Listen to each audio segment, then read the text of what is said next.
حامدا ومصليا اما بعد اعوذ باللہ من الشیطان الرجیم بسم اللہ الرحمن الرحیم۔ سورۃ البینہ مدنیہ، اس سورت میں 8 آیات ہیں اور 1 رکوع ہے۔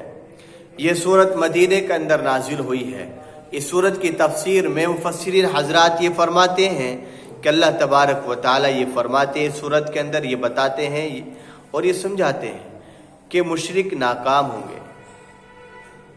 یہود و نصارہ نبی پاک صلی اللہ علیہ وسلم کی نبوت کے روشن دلائل دیکھنے کے بعد بھی اگر ایمان نہ لائے تو یہ ناکام ہوں گے۔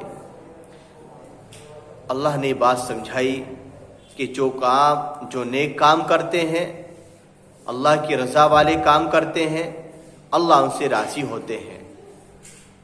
بطور خاص صحابہ اکرام رضی اللہ عنہم اجمعین کو اللہ تعالیٰ نے یہ خوشخبری سنائی، یہ خوشخبری دی اور یہ بشارت دی، رضی اللہ عنہم ورضوا عنہ، کہ اللہ تعالیٰ ان سے راضی ہو گئے، وہ بھی اللہ تعالیٰ سے راضی ہو گئے۔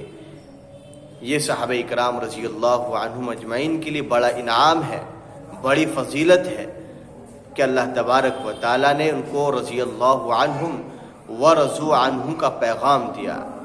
اللہ تعالیٰ ہم سب کو عمل کی توفیق عطا فرمائے۔ وآخر دعوانا ان الحمد للہ رب العالمین۔